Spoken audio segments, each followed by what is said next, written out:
Hi everyone, it's Sandy, and the month of May is Asian American and Pacific Islander Heritage Month, and I wanted to celebrate that by sharing some Asian book recommendations in this video. I did actually film an Asian book recommendations video last year, and I partnered with my parabatai Trinh, who is a Vietnamese booktuber, and this year we're back at it again, doing the exact same thing but with some new recommendations. All of the books that are talked about in this video are books that are written by Asian authors and featuring Asian characters. So in each of our videos, we are going to recommend 5 books, but there is going to be a bonus recommendation from the other person. If you're not subscribed to Trinh, definitely check her out. Her recommendations video and her channel link will be down in the description box below, but I'm going to let Trinh start off this video with her recommendation. Hi guys, my name is Trinh from the channel Trinhsformerz. The book that I really want to recommend is Wicked Fox by Kat Cho. I actually read this book with Sandy in December, so of course I knew that I have to recommend this book in her video. So this book followed 2 main characters named Gumi Young and Ji Hoon. Gumi Young right here, she is a Gumiho, and that is a 9-tailed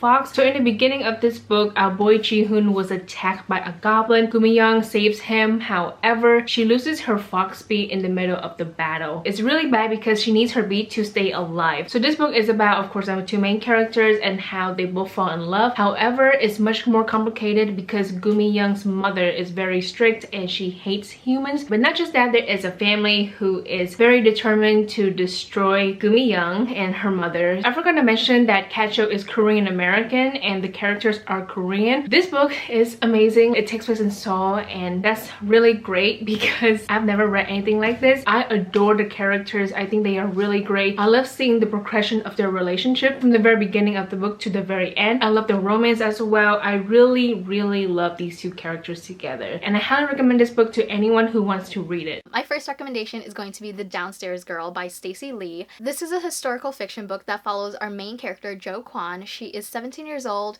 it's set in Atlanta, and she is working as a lady's maid to the daughter of one of the wealthiest men in the city. Even though Jo is currently working as a lady's maid, she does have this other secret job where she's writing under a pseudonym for this newspaper advice column, and she's known as Miss Sweetie. I do want to give content warnings for racism. Jo is Chinese American, and she's one of the very few Chinese people living in the city. This is the 3rd Stacey Lee book that I've read, and I'm not a huge historical fiction reader, but I can say that I love all of her main characters. As Miss Sweetie, Jo is unafraid to challenge issues on race and gender. She is witty and she's sassy and she's unafraid to call people out. There are a lot of racist and discriminatory policies in place, but a lot of them are catered towards African Americans and Black people. So it was really interesting being in Jo's point of view and trying to see her navigate all these different policies because she's not Black, but she's also not white. And I also really appreciate seeing the white feminism that was addressed in the story. There's a lot of white women in here that are fighting for their own rights, but when Jo and this other side character who's Black are trying to get involved and being part of this movement, they are actually being excluded from it, even though they're women, but it's because they're people of color that they're being excluded. So I really love that Stacey Lee touches on that issue. Overall, I really enjoyed this book, and like I said earlier, I'm not a huge historical fiction reader, and Stacey Lee is known for writing historical fiction, and I will definitely always pick up one of her books because they're just really good. My next recommendation is There's Something About Sweetie by Sandhya Menon, and this is a book that I picked up earlier this year, and it's definitely my favorite book from this author. This is an Own Voices YA contemporary story, and it's actually a companion novel following the brother of one of the main characters in When Dimple Met Rishi, but you don't have to read When Dimple Met Rishi in order to read this one. The story is told in dual point of views following Ashish, who is the brother of Rishi, and he has recently been cheated on by his girlfriend and he's heartbroken over it. So after a friend recommends to Ashish that he should have his parents set him up with a girl, which is the exact same thing that they did with his brother Rishi, he decides to go through with it, and this is where he meets Sweetie, who is a track athlete and is also a fat main character. Both of the main characters are Indian American, and it was just such an adorable story. I do want to give a content warning for fat phobia and cheating in the story. I especially love Sweetie as a main character. She's fat, she knows it, but she's confident with her body and she's happy with her body, and I think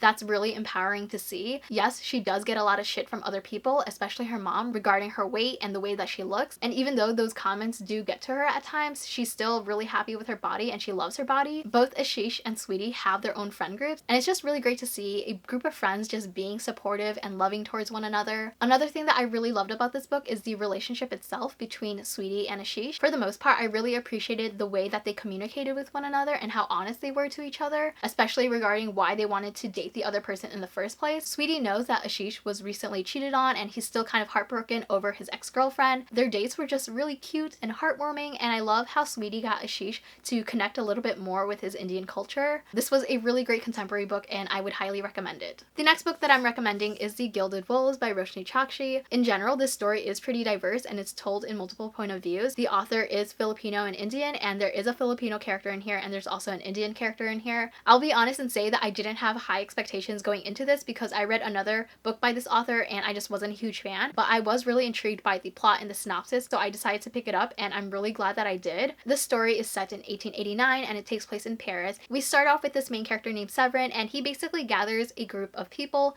to hunt down this ancient artifact. So there is a heist aspect to the story and it's so good. My favorite thing about the story is definitely the characters. They're all so lovable. This book has a really great balance of plot and character development, and honestly, these characters, I would die for them. The story does start off with them already having an established relationship with each other and they've been working together for a while, and now all of a sudden they're taking on this really difficult task. I really love seeing their interactions throughout the story, and even though this book is told in multiple point of views, there wasn't a single point of view that I didn't want to read from, and I feel like that's rare when it comes to a book told in multiple perspectives. The switch in point of views flowed very well, and I just genuinely enjoyed reading from each of these characters. There is magic involved in the story, and I do have to admit it could be a little confusing at times, but I still really enjoyed seeing how that's incorporated into the things that these characters are doing and seeing how they would use their magic in their favor. I thought the story was very engaging. The pacing of the story was great. The action kept me on my toes, and I'm really looking forward to reading the sequel, which I believe is coming out later this year. Another book I wanted to recommend is Something in Between by Melissa de la Cruz. This is a YA contemporary. The author is Filipino and the main character is Filipino as well. This story follows Jasmine, and she's receiving this full ride scholarship to college, but then everything changes when she learns from her parents that she's actually undocumented, which means that she faces the threat of deportation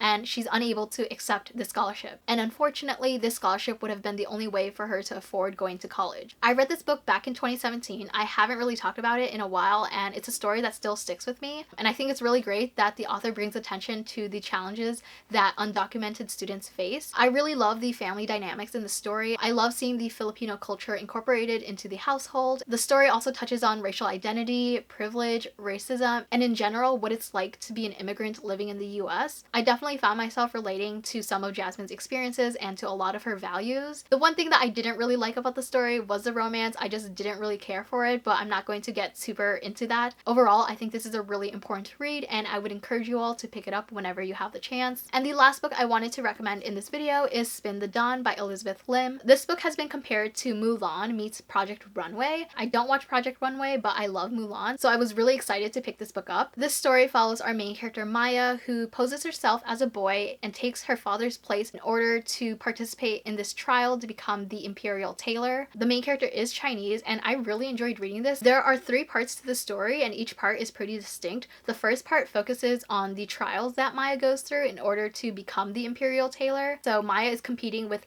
other people to win this role, and once that part is over, the story transitions into another challenge that Maya faces. I like that the story wasn't completely all about her trying to become the imperial tailor. Without going into too much details about the second part, it's definitely more of an adventure, and it involves creating these different types of dresses, and there's like a whimsical element to it that I really loved. Also, the romance in here was really cute. I really enjoyed seeing the relationship between these 2 characters develop. It was just really adorable and wholesome, and I'm really looking forward to seeing more of that in the second book. I did actually interview the author of this book, and I will leave that video linked below. That was actually my first author interview, and I'm really proud of that video, so definitely check it out if you want to learn a little bit more about this book and learn about the author's writing process. So those are all of the books that I wanted to recommend in this video. If you've read any of them, please let me know your thoughts in the comments below. Thank you so much for watching this video. I hope you enjoyed it, and I will see you next time. Bye!